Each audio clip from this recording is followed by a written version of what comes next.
welcome back to Following Nodon, a Stormlight podcast. This week, we are doing episode 135, and we are reconvening after our couple-month-long break, and this is our first episode in Mistborn. So, ignore the title of Stormlight podcast. We're diverting to Scadrial for a bit to enjoy Mistborn. If this is your first time with us, welcome in. I think there's going to be a couple people who will jump over here to Mistborn first. So welcome in. We'll be talking about format and all that stuff in a little bit. But first, Eliot, how are you? I'm great. I've been looking forward to this moment right here, right now for a couple of months now. Taking a break was fantastic. It was everything I needed, but about halfway through, I started to get that itch that I really need to talk about the Cosmere itch, and I don't have my people to talk about the Cosmere with, and so here we are. We're back by like chapter 3, I think, of Mistborn. Here, I was like, oh yeah, yep, we're back. This is it. Yeah. Paul, how are you? I am great. I'm great. I am mildly getting over a cold. But other than that, amazing. I'm really excited to be back. Trevor, I was going to make the joke about, is this a Stormlight podcast or what is our podcast now? Because we're not talking about Stormlight today. Not talking about the Stormlight archive. But I'm excited to be back. Excited to dive into Mistborn. We have a mildly different dynamic this read through, which I'm sure Trevor might flesh out more later, but I have read Mistborn once before. So Okay. we'll be going into Yes. that. How We'll see far how have much I you? remember. How far have you gone though, Paul? Have you read the entire first era, Yes, I've read the whole first or era. just the first book? I've read the first Okay, era, so First the three first books. 3 books, yeah. got it. Okay. Yeah, so Paul touched on it a little bit. The dynamic of this podcast is shifting to change a couple things. If you have not read Stormlight, do not panic that we are going to spoil it for you, because we will try our certain best not to talk about Stormlight without proper Stormlight spoiler warnings for your eyes and ears. The format of how we're going to do this is for the majority of each episode, we will talk about Mistborn as we've read it, as we're going. Eliot has not read Mistborn before. I have read it a long time ago, but I only read it once, and it was in 2018, which is 5 years ago at this point. And Paul has read it more recently than that. So Eliot is a brand new reader, spoiler free. We'll be keeping it for Eliot. And so if you have never read anything in the Cosmere and you're picking up Mistborn, perfect. That is our target audience currently. That is what we will try to cater to moving forward. Now, for the vast majority of our recurring audience who have read the full Cosmere and just enjoy listening to Eliot try to figure stuff out on the fly, we will be at the end of each episode, or maybe every other episode, if we don't have too much to talk about, we will be taking 10 minutes or so at the end of each episode to unveil Cosmere spoilers for everything we've read. And we will talk openly, quote unquote, for what this podcast has covered. And if we see something that we want to point out that is tied to, may or may not be tied to Stormlight, we just want to talk about it if it reminds us of something. If we just need to mention something that's in Stormlight news or something coming out, we'll be talking about that as we hear it, as we read it.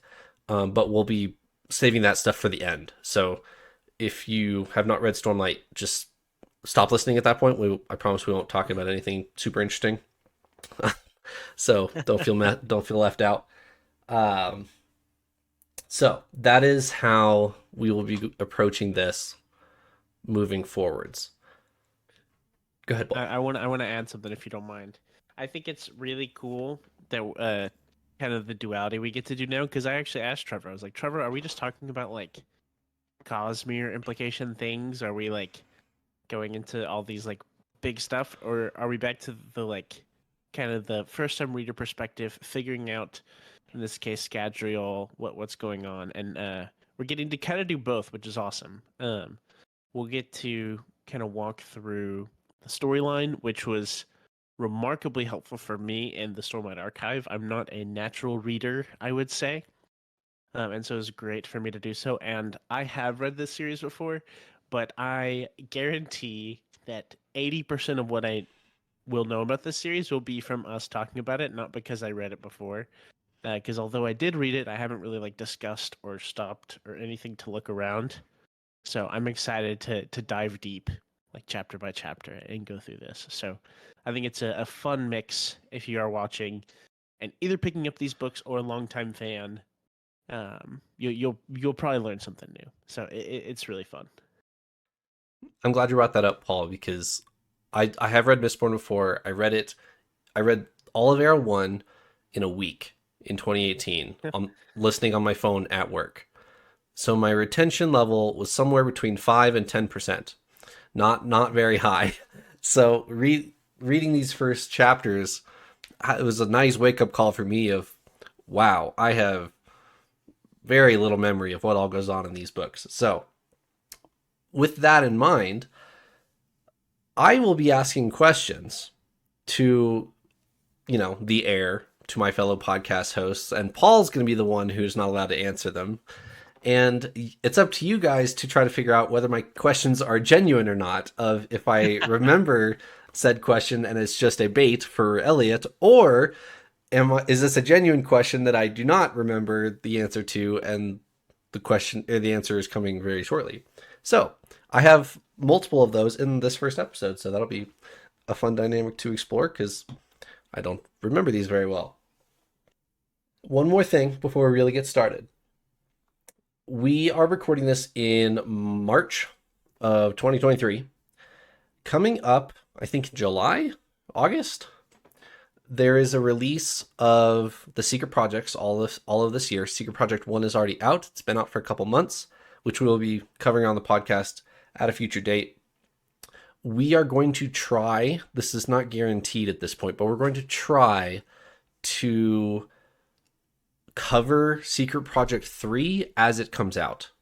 We would like to be fairly new and relevant covering Secret Project 3 specifically as it comes out. So that will probably line up with the end of The Final Empire, the first book. We'll probably pause, do Secret Project 3, and then continue doing Mistborn. That's my guess on how this will all work out. I'm not confirmed on that because also you have to take into account of getting Eliot and Paul a book when it comes out. I don't know if that's going to be guaranteed or not. So we'll figure it out as it comes, but we're going to try to cover Secret Project 3 when it comes out because we did the preview chapters about a year ago when Secret Project 3 came out and when the Secret Projects were announced, and we were excited to read that one. So we're going to try to cover that one. Anyway, enough of intro, of 10 minutes of straight intro. The Final Empire, or Mistborn, The Final Empire, or whatever you'd like to call it. He originally titles it Mistborn, and then he's like, wait, that's what I want to title the series. So then he tries to go back to title it The Final Empire. Expectations and impressions, Eliot, and then we'll go with how are you feeling rereading it, Paul? Okay, I can start. So I have to admit a little bit. I'm reading this for the first time, but just by the fact that I've been in the Cosmere fandom for 3 years now, I've gotten mild exposure to. I don't know if I really want to call them spoilers.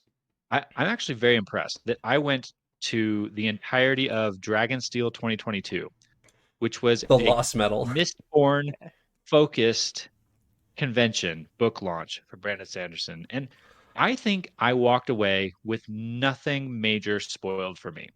And here's how. Spoilers were absolutely thrown at me. there were moments where I turned and looked at Trevor and saw his eyes get big, like, oh no, Eliot has just been ruined on this entire series. The thing is, with zero context to put those statements in, I don't remember any of them. Like in the moment, it was like, oh, okay. But then 24 hours later, like there was nothing to give that any meaning for me. And so I don't think anything major has been spoiled, shockingly. Now, the part that maybe has been spoiled a little bit is some of like the general reactions to characters and things like that, where like a character name drops and you see people like cringe or, oh yeah, that character, that sort of thing.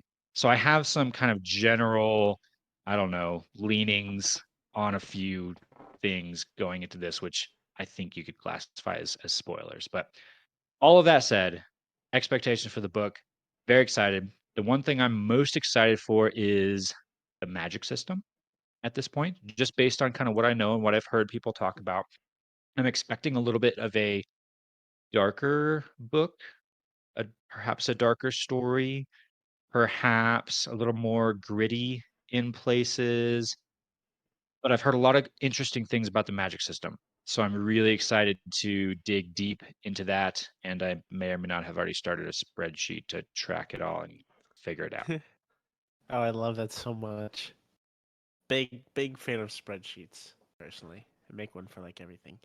For me, um, my like general takeaways are that this is way more fast paced than Stormlight. Stormlight, we kind of like cruise through. We get to see a lot of the world, a lot of the like landscape, a lot of little like characters and side conversations and stuff. And this, I feel like your kid dropped almost like right into the action, which Way of Kings actually does a really good job of. But it's like action, and then you turn away, and it's like world building, and then action, and then world building, and this is just like action through and through. Is what it feels like. If you've watched us before, you know that that's something that I'm a big fan of. I love the like action scenes and like the intensity, the grit, you know. I love that stuff. And so I've really enjoyed it, and I'm excited. I'm mostly excited this time to go through and really like take a deeper look, you know.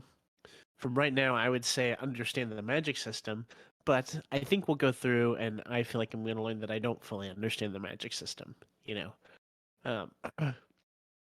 But yeah, other than that, nothing super major. A lot of that is going to unfold as we get going. Sounds good. All right, Elliot, you used the term darker, more Paul did. One of you did, He and did. it's pretty easy to tell just based on the cover art, comparing the different Stormlight books to Mistborn. The palette of the book is darker, and the first phrase in both the prologue and chapter 1 is ash fell from the sky. It just sets the tone of you are in Mordor, and that is not changing anytime soon. that Mm-hmm. that everything is overcast, everything is ashy, everything is covered in black. You have to keep constantly sweeping and cleaning to have a functional field, have a functional street, have a functioning river. So that's interesting, but also the terms that Brandon Sanderson chooses to use to open this book are capital O obligators. Like that's a pretty oppressive term. Control, screaming, like some R-rated content happening in the background that is mildly highlighted and that mist everywhere. There's the term bread used for people, like that. It's a very dark palette right out of the gate. And then Kelsier pops his head up in the middle of this field, and the Lord Tresting, I think is his name. He's like, nobody ever picks their head up at this place. What was that? And then Kelsier ends up stabbing him in the back or in the chest, or I don't know, one of the two. So very different than the openings of other Cosmere works. What did you guys think of the prologue? I was very intrigued, like a prologue should do, right? hook you in and make you ask questions, which it definitely did. I think my first reaction to the world was, this does not seem like a place I would want to live. Right. There, it, this is a very brutal and oppressive culture. At least if you're a peasant, a ska, Ska. is that what they're called? Yep. Mm-hmm.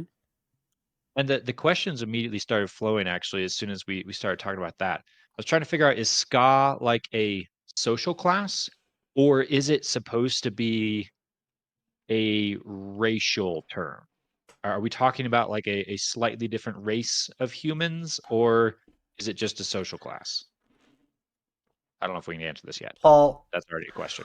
if I ever answer something and I'm deliberately like, or if I ever answer something and I'm presenting it like this is the correct answer and I'm wrong, don't correct me. Okay. Because that is genuinely what I think. So I'm going to answer this question, but if I'm wrong, don't correct me. Okay.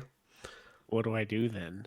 You have to sit there and smirk and look at the camera, make eye contact with your webcam, and everybody has to watch your reactions like they've done for the past 134 episodes for me. All right. Okay, so from what I remember, it actually gets fairly controversial in the definition here. So we will find out more, obviously. But as I Okay. understand it, I think it's more closely to light eyes and dark eyes versus race. Like it, Okay. there is more mistings and mistborn in light eyed in noble structure, but I don't know if that's I don't know that I think it's Yeah. more the tone of class as opposed to race. I think. Okay. That seems to make sense. My only confusing factor was in chapter 2, we learned that Kelsier is a half-blood. Right. So I mean, I don't know if that, I don't, yeah. Okay. Half-blood, social classes. Got it. So then, Paul, if you want to contradict me, feel free, and then we'll figure out who's right. You can contradict me with something incorrect, and that might be fun. I probably will do that a lot, Trevor. I'll probably contradict you with something that's incorrect. I don't know the answer in all transparency. I haven't looked this up to really check. My understanding, because of the stuff that Eliot mentioned in chapter 2 and like throughout the story, I assumed that there was some form of like difference in like race or something like that in this story, because it seems like it's a different type of person, like a different almost species entirely. I almost think of like, not men and elves, but like in fantasy stories, different types of like races of humanoid species. So that's what I thought it was, because it talks about like half bloods and all the things, the ways it's really like frowned upon for ska and I guess nobles or normal people to be together or anything like that. So I assumed it was, but I don't actually know. As far as the prologue, though, I do really like it, which we didn't really talk about our 2 words. I don't know if we want to go back to that, but that's one of my 2 words. Oh, I forgot to ask. Wow. Is I can go ahead and just talk about mine. Mine is dark and inspiring. Okay. And that is dark is just because of the general theme here, and the atmosphere is very dark. It's not a super happy opening. But inspiring is to do a little bit with Kelsier here in this part. Um, he kind of gets lashed at by the ska for. He goes and like talks about all these things of how, basically the power here is going to be overthrown and there will be freedom and all sorts of things, right? And then they're like, don't like get our poor kids' hopes up, like very very sad, very snap back to reality.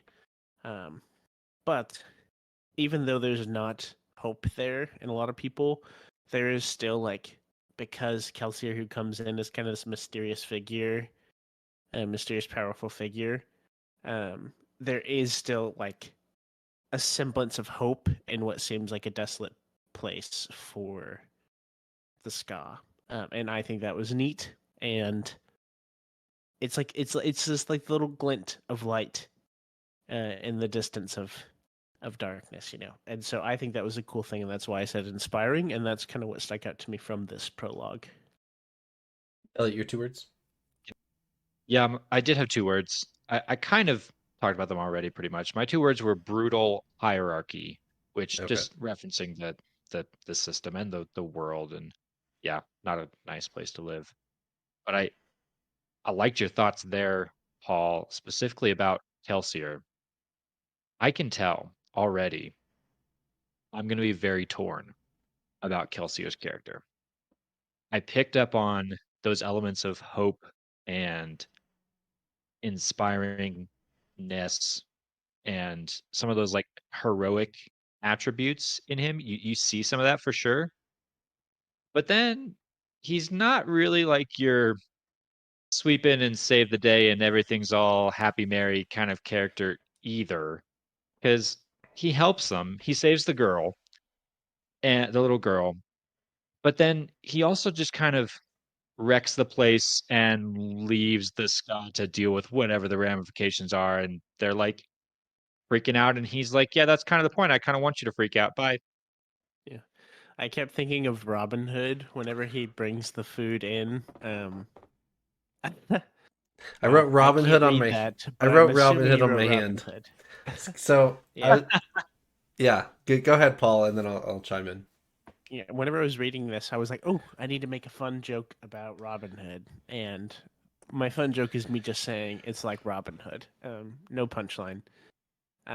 Whenever he gives the food, it just seems like that he's Kelsier has the capability to kind of sneak around, get around this hierarchy, like Eliot mentioned, and he's not afraid of seemingly anything. So he goes, he takes food, and he gives it to the poor, and kind of inspires. But he's not really, at least right now, he's not really fixing a problem per se. Um, but he's on that track. I could tell he has good intentions, but he may not think things through the most. Is my understanding of Kelsey right now. Yeah, that's a good one. So I was trying to give a summary to my mother about who Kelsier was, and just on the fly, I said, yeah, think of Robin Hood, but he also doesn't really know where the line is, where he's obviously going to go do the right thing, but given the opportunity to stab the nobleman in the chest, he's gonna take it, right? Like he's Yeah. he's not gonna spare any expense to by any nobleman's part. He's gonna go save the Scot. No, doesn't matter how many noblemen get in his way. He's gonna do what he sees to do to be right. He also has the scars, right? He's Yes. got these really noticeable, distinctive scars on his arms, Yep. which harkens to a not so pleasant past of Yep. his, maybe even not so distant past. So maybe revenge in the motives as well. Maybe. Yeah, that's a good point to pick up on. Okay. I have in my notes that he burns tin to advance his hearing in the prologue. Does that really happen in the prologue? We're getting a lot of Yep. magic stuff right off the bat here. What are your guys' thoughts on what is happening with this magic? I was I was rather confused in the prologue, but was feeling much better by around chapter 2 or 3. It was like, Chapter 3, they sit er, Vin down and give her a presentation, don't they? ye, I don't think so. I think that's later. I could be wrong. I think it's chapter 3 It because might be chapter they 3. tell her she's a It's not Mistborn. chapter 2. I think it's chapter 3. there's at least enough information fed to you as the reader throughout kind of 1, 2, and 3 it starts to explain it fairly quickly. Right. And I was actually really encouraged by that because I thought that wasn't going to happen. I I read that bit in the first part where it was, burning tin to get these abilities, and I was like, oh well, this is going to be another, little tidbit that's going to take a book and a half before we get our answer on. Nope, 2 chapters later, it was fairly well hinted at what was going on there. So I I think I understand it pretty okay already. He's got the metal in his body and he can kind of tap into it to access this ability, which for Tin is this advanced hearing that he has. I Isn't it all the senses? Doesn't Yeah, I because jotted that it's down real quick. I was wondering if it was like just advanced five senses or specific, and he's just using hearing specifically at that point, or if it was specifically hearing. I just I, wrote that question down. the I, the term you'll hear is a tenai, um, Okay. in the story, and so it like alludes to giving increased sight. But my understanding is it's all the senses, Okay. mostly like even like touch and I guess taste and stuff. Even though I don't know if we ever see that, but that's my understanding. Is 10 just enhances your senses, even to a point where it could be dangerous if you're like I don't know staring at the sun or something. You Right. could blind yourself or something. But yeah. So I'm actually curious, Elliot. You said you were making a little uh spreadsheet to keep track of everything. Do you have like marked down like what metal does what so far? Have you kept track of the metals so far? yes, I have started a spreadsheet. I've got several different columns in my spreadsheet because we've gotten a list of different metals that are our abilities, and then we've gotten a few kind of different descriptors about them. I might wait until next episode to talk a little bit more about my spreadsheet because we get more in some of the later chapters in case anybody hasn't read that far yet. That's But smart. I'll I'll say that I'm tracking the abilities that they give you, the kind of names of the user, like Tin Eye as a reference to someone who's Hmm. using that metal. I've got a few other things I'm tracking as well. One particularly I really want to ask you guys about, but I'll wait till next episode because we need some of the information from the chapters to talk about it. Sounds good. Let's talk about Luthadel. Chapter 2. Um Luthadel, and we can kind of talk about Scadrial as a whole. Specifically, Luthadel and the surrounding area is modeled after Paris, like post medieval Renaissance Paris, subtract gunpowder. Okay? So it's like if medieval age pushed into Renaissance age but didn't bring gunpowder with them, I is how I view Luthadel, because it's a very busy, very stone based city. Like there's a lot of, they talk about how the castles are all stone and then the slums are all wood. So it's not like it's a really really crowded, really busy, almost like London in the industrial era um type of vibe, but peel it back 500 years and without gunpowder. That's what I interpret Luthadel as. Um, I guess I haven't mentioned it yet, but our new background, you can kind of see what I'm talking about in our new background. This background is made by Raul Rosell, and he gave us permission to use it as our background. So you guys can enjoy that if you're watching on YouTube, and go check out his other stuff. He's done a couple other specifically Mistborn pieces. Um, but I His really, his piece, really quick, I'll just interject. His piece captures an element that was very clearly in my imagination, which was the like spires, like the yeah, Gothic yep, spires, like throughout the city. I love that. Sorry, quick note. Mhm. yeah. I was just gonna say the same. I think the imagery of Luthadel is awesome. They Brandon Sanderson does a really good job of painting this dark black, but also very like alive and dangerous city, all like on top of itself.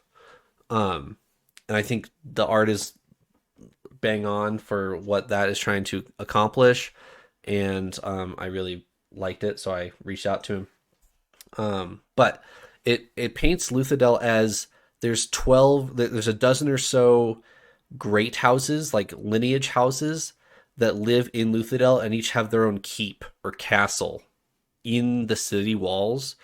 And so there'll be like a castle, and then it'll kind of taper down to slums between the castles. Then it'll go back up to other castles, and then back down to slums. And so I think Luthadel is one of the best vivid imagery that Brandon Sanderson has ever written. I love the imagery of Luthadel.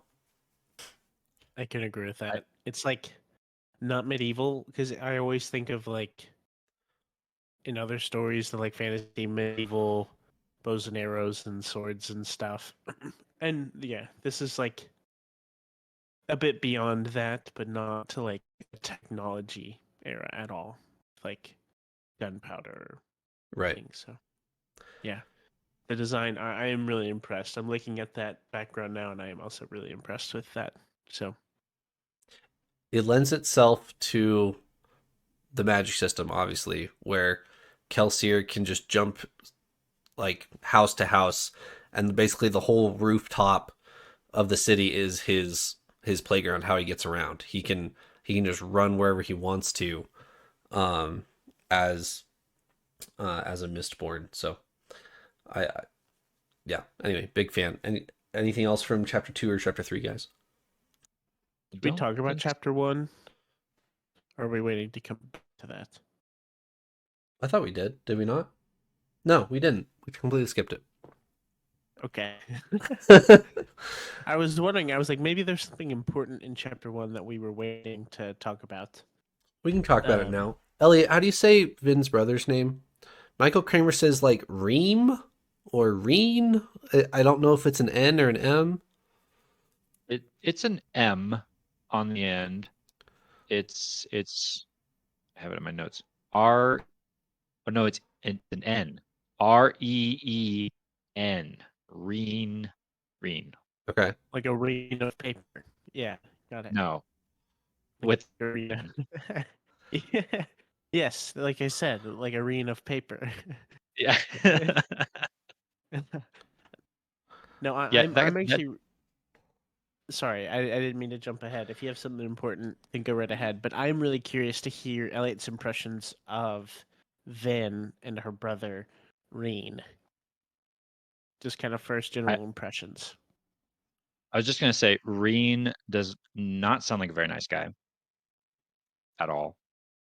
He like every reference Vin is an interesting character. We'll start there actually. Vin is like at the same time fairly positive about some of the terrible things that are happening, and yet incredibly paranoid and untrusting of everyone. And Reen is in that same category. She's like, "Oh, I don't want to be out on my own because I've always had Reen to guide me." And half a page later, she talks about how Reen abused and lied to her and left her in the dump to be, abused by all of these other criminals. It's like, oh wow, nice guy. Okay. So we learned that Reen up and left. I don't know if is it an if or a when. Are we going to see him again, Elliot? Oh goodness. Likely a when.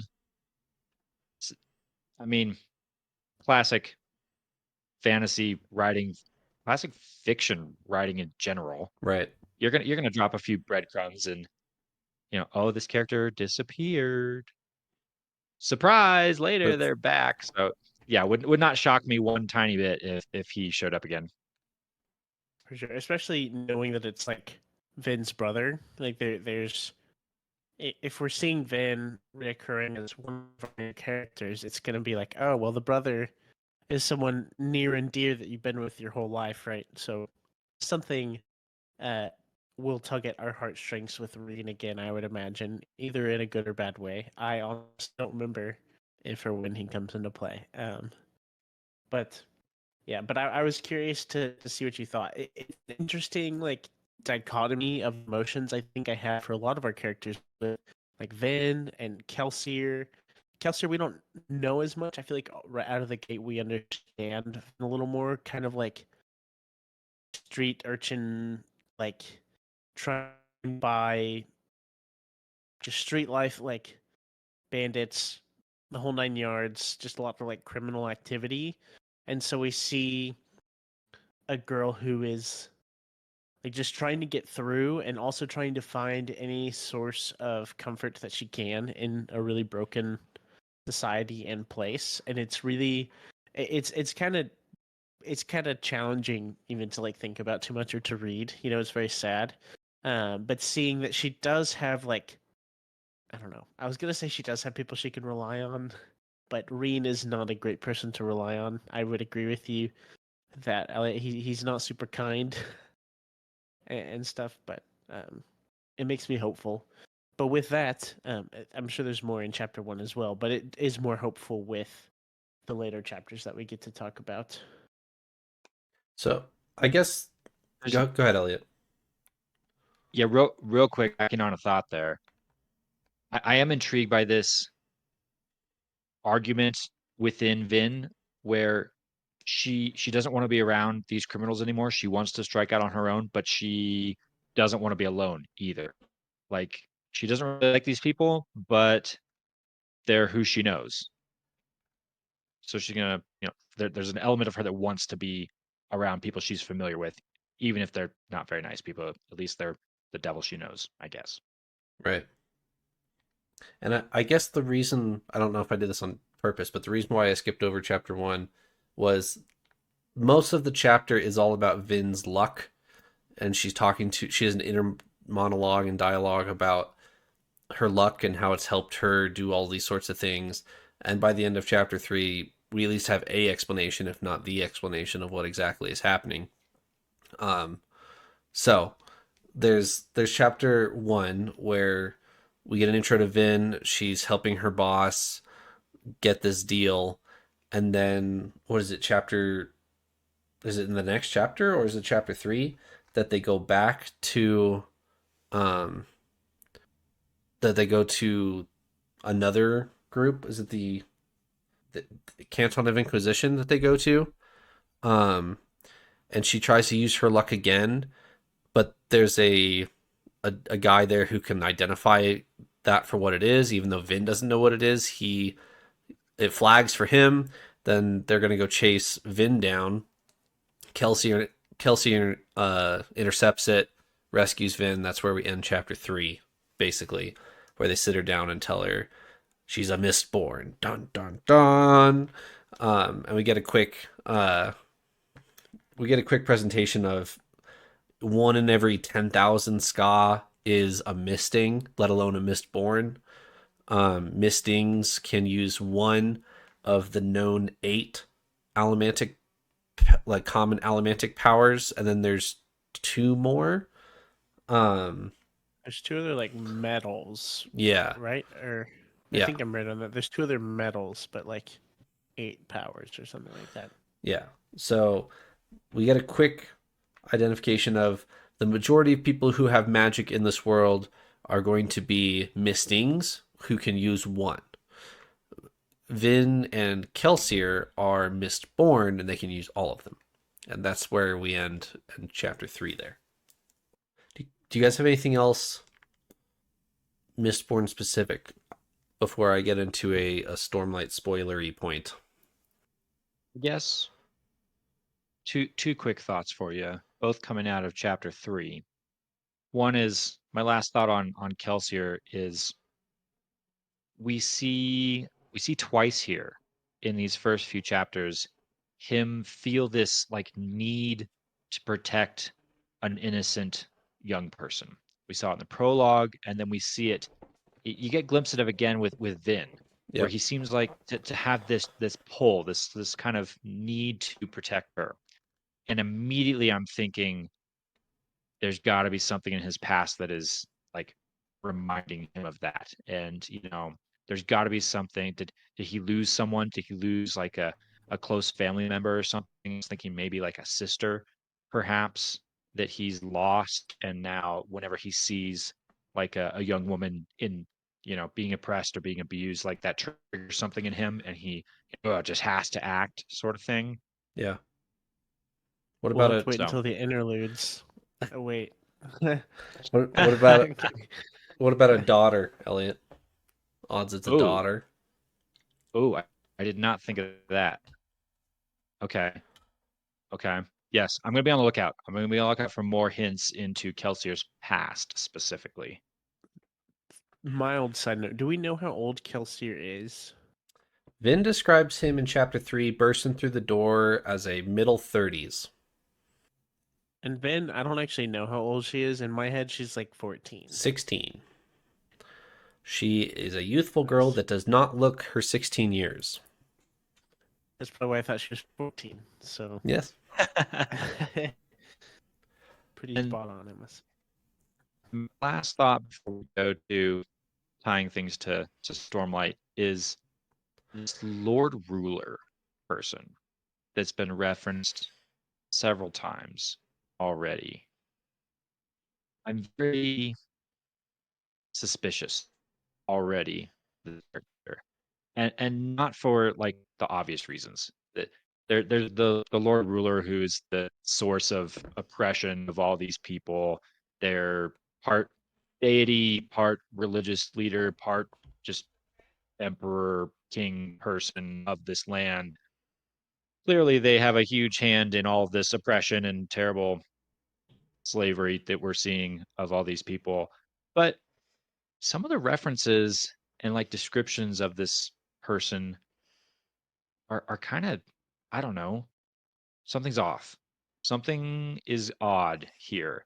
There was one phrase that was repeated at least twice, maybe three times, and it had to do with like the Lord Ruler lets the nobleman do a whole lot of different things, or he supports them in different things. And the reason we get for that, like the same phrase more than once, it had something to do with his fondness of their ancestors. And we get the Lord Ruler described as, I think this comes up in these early chapters, immortal. Yeah, chapter 2, Mm-hmm. immortal. So he's supposed to be immortal. He's supposed to have lived forever. He supposedly knows everybody's ancestors, had a fondness for them. And so now he's protecting some of these younger generations of people that were his in crowd before. Something about all of that seems really odd to me. I don't know if it's like a made up story or if it is like a way to explain something that sounds like not what it is. If that makes any sense, I don't know. Yeah. Something's not passing the sniff test on this dude. And you can couple, I think, Kelsier in the same group of that, is that there's a lot of reputation around Kelsier as well. Mm. A lot of Hmm. people will, like in chapter 3, Kelsier bursts into the room and all the thugs are like, it's the survivor of Hath Sin, and they're all freaking out. And it just begs the question, obviously, of what is true and what is not. So same thing with the Lord Ruler. Elliot, are you leaning more Yes. towards like the Wizard of Oz, like the man behind the curtain, or are you leaning more towards he is who he says he is, but there's way more we don't know? I'm leaning more Wizard of Oz. I'm leaning Okay. more towards this is a fabricated persona Okay. that is either not actually a person, or it's like they're trying to claim that it's been the same person, he's immortal, but it's actually every 20 years they bring in a new one and have to like replace him, and it's a big old dog and pony show to keep up the act. Gotcha. Okay. Something like that's going on. Yeah. And yes, I'm Elliot, I'm. basing my entire theory here on about 6 words I read in one sentence. Yeah, I was actually going to mention that. So I think we learned from reading other Brandon Sanderson series that you can look at like any detail, any little detail, and like flesh it out for like half an hour. Mhm. Yep. You know, Yeah. And I'm curious as we go through this more in depth where that line is with Mistborn, because my understanding generally is there's less of that Okay. in Mistborn, but I don't know. Well, we'll like get to look into that more and find out. But I'm kind of curious about that myself. That was a classic Trevor line that Paul just threw out there. Oh, I He's don't learning know. fast. We'll He's find learning fast. out. I'm having to learn on the fly here. This is difficult. I It can't is. lie. It's not easy. It's Okay. not. If you are a Mistborn first time reader and do not want Stormlight spoilers, farewell. Or if you do want Stormlight spoilers specifically, Yeah, if you don't care and want to stick around, that's on you. But if you haven't read Or Stormlight, you or might hear a lot of names that you don't recognize, but it could be fun. or just pause right now and go read the entire Stormlight archive, including Book 5 Prologue, and then come back here and push play again, and then you'll be good to go. yeah, okay, sounds good. That works. Yeah, it'll just take like a couple minutes. Okay, but all that being said, if you're still here and you haven't read Stormlight, we probably won't be like, at least until later. I think we probably won't be aggressively spoiling Stormlight, but we will be referencing things that you should know from the book and not just from us. So, anyway, I'm about to massively spoil one very specific thing, but in general, yes, your general comment is probably true. okay, I have a comment to make while we're exiting the topic we were talking about, but I didn't want to talk about it pre spoilers. okay, With the Lord Reeler, I always kind of envisioned him in a similar way. I kind of envisioned him as legitimate, but I kind of envisioned him like we do Sesebron, like at least how he's like Yes. visualized in yeah, Warbreaker, okay. of like Yep. kind of The like God a King. human, yeah, a human, but like barely human anymore, kind of transcending humanness. I Okay, guess is yeah. just how I pictured it reading the beginning here. Well, while we're Warbreaker spoilering, I also thought of breaths and like heightenings when Kelsier was burning the tin Yeah. for the additional abilities. I immediately thought of that magic system as well. So definitely some crossover already.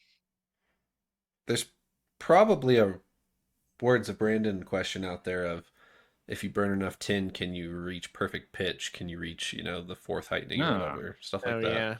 yeah, I 100% think that's somebody's a gone good down that question. that path. That's a really good question.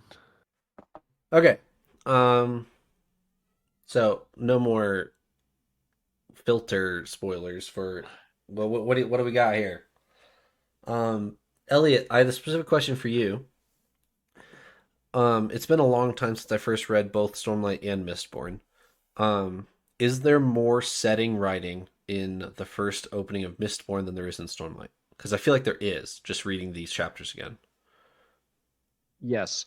And I'm not quite the right person to ask because even though I just read Stormlight, I read the prologue of Way of Kings 3 years ago now when we started this podcast. So it's been a little bit, but I have the same exact impression. I'm getting much more visual stimulation, much more visual descriptiveness from Brandon in this story, which is something I've talked about specifically before that I wish Right. Stormlight had more of. Yeah. That's why I was I, asking. I I specifically wish that Brandon would describe Roshar to me more often. He doesn't do it very much. He really leans into the storytelling through verbs and not adjectives in Stormlight.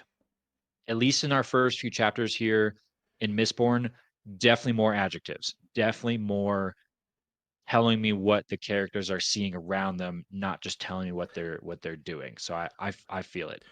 I One thing, Go ahead, Paul. one thing I want to add is I think it's way. I actually, from my general memory of Stormlight Prologue, I think that there's like less descriptiveness in Mistborn, which Okay. I could be just off on that, like objectively. But my understanding is Mistborn's world is way easier for us to picture and grasp. Like Stormlight is like Sure. a fantastical world full of stuff, like full like every like the ecosystem, everything is stuff that we don't know and don't understand, and so it like we understand it's like on a planet, on land, or in water, but like birds, beasts, trees, everything is like new and different.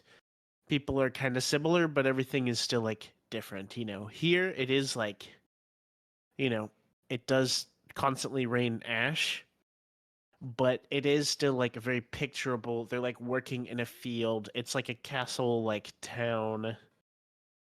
There's allusions to like all sorts of stuff that you would think of as like raiding the.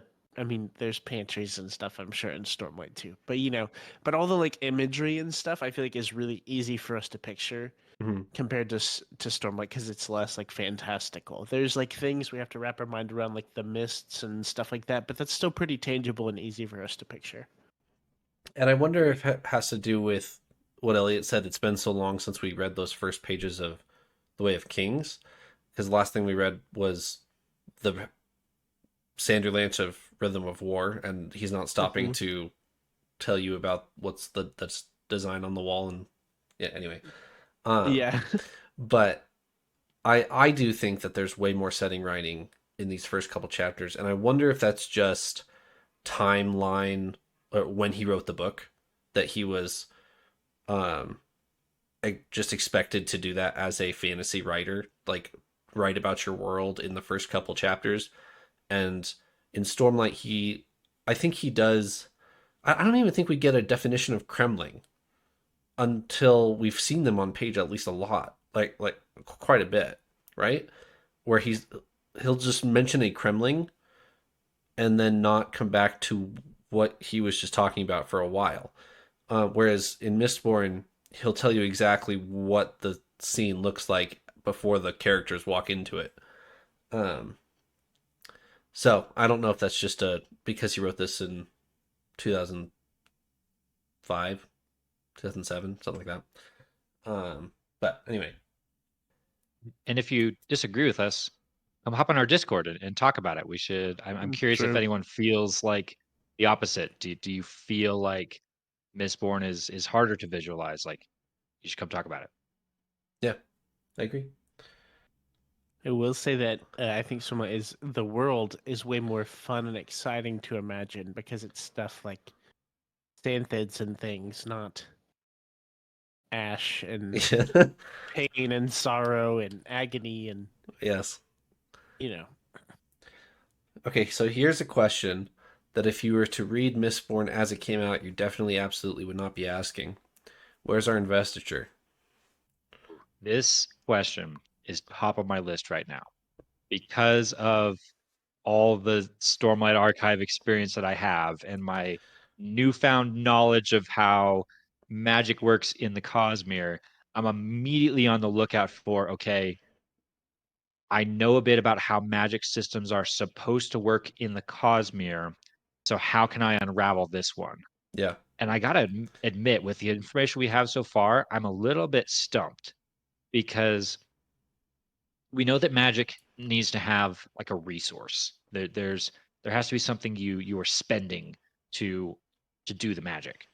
And here it's very clearly the metal that they have. Kelsier burns tin with kind of the assumption there that eventually he's going to burn it all up. But then is the immediate implication that the tin is investiture? Like pretty much every other system, magic system we've seen so far is investiture powered. You just see different types of investiture, right. or you see investiture kind of manifesting. Maybe that's the wrong word because I think that has other implications. You see different versions and flavors of investiture based around maybe the shards that investiture is associated with. So now I'm immediately like, okay, what shards are here, and why are they tied to metal? Why is the metal not glowing? Because I'm used to my investiture glowing. And Great question. yeah, pretty much. I do know the answer to this one, so I'm not going to talk, but I was gonna say this one's Yeah, harder I know for me. I have to throw questions out there and just kind of let them hang in the void because My I Read and find out, I suppose. Yeah. Mostly, My most of the time I can ping pong back with you on genuine questions, but on this one I do actually remember where the Investiture is, so I'm not going to talk. my understanding also, like, as a first time reader especially, was that like I I understood that it was like, oh, in Stormlight and Warbreaker it's like s- Stormlight, like the energy that comes, from the high storms and breaths, whatever the heck that is, still on in Still don't know. Warbreaker. Yep, I think I kind of understand breaths, but I don't. only so much. Anyways, I kind of was just taking this approach to be totally different and being like, it is not wispy power, it is metal. Like, it is like, don't I'm not gonna try and like doll it up too much of that it's like all this stuff. And it's like, to like put it in the vials or whatever that they do, it's like refined, like it's like good quality. It's not like all rusty and stuff, I imagine, but Right. like it's good old pure metal. None of the cheap stuff. My other question, coming from Stormlight and Metals and Investiture, I was shocked. Like I had to set the book down for a second when they said, "All right, there's 8 basic allomantic metals." I'm like, "Oh, great! I already know one of these." And they read off the list, and aluminum Aluminum's not on or there. Raucolest, which I think we've learned before are the same, right? Silver's not on there either, is it? I don't Yeah, think so. I no don't think so. no silver, Yep. no aluminum. Like the 2 metals I've seen before do magical things, not even on the list. Yeah. Not even on the list. I was thinking the same thing. Especially after all those times of us reading Stormlight, and we're like, that's a metal, that's from Mistborn. Therefore it's from Mistborn because it's a metal. Now my slightly spoiling into the next few chapters, but my spreadsheet is not complete yet. I've got some holes in it, so there's still a possibility for it to sneak in there. But the fact that aluminum was not one of the basic 8 metals, I'm like scratching my head, like, what are you doing over here, Brandon? What are you That doing? that is interesting because that then begs the 'cause we've seen Stormlight and Voidlight interact with aluminum. We've seen that happen on multiple occasions in the Stormlight archive. I'm curious now, what happens to Stormlight and Voidlight and Cultivation Light if you bring, tin or copper or whatever these common normal quote unquote metals on Scadrial are? What happens when you bring that over to Roshar? Does it start glowing? I don't know. I bet the Ghost Bloods are way ahead of us on this. They've probably tried all I that I bet That's they true. absolutely are. That is That was the 100%. first. That was the first thing they did. Yeah. That is That's true. a great prediction. Speaking of Ghost Bloods, I think speaking of Ghost Bloods, getting Uh-oh. my World Hopper organizations mixed up now. I definitely noticed the description in chapter 3. The Inquisitor? I think it's chapter 3 of the Inquisitor, and the spikes driven through his eyes, both of them. Yep. Which, side note, Kelsier says should kill him, and they don't know why it doesn't. Yep. Interesting question there. But I immediately thought to one of the most recent things we've read, which is Book 5 Prologue. What's our Book 5 title now? Knights of Wind and Truth. There's Yeah. there's an and in there That's right. that's not supposed to be there. That he was That's like, right. don't worry about it. I kind of don't mind it. I don't care. I think it's a good title. So I don't care. Anyway. if I didn't like it, I might. Let's not get into whether we like the title or not. We might be here a while. Let's leave that for another day. And I think it's cute.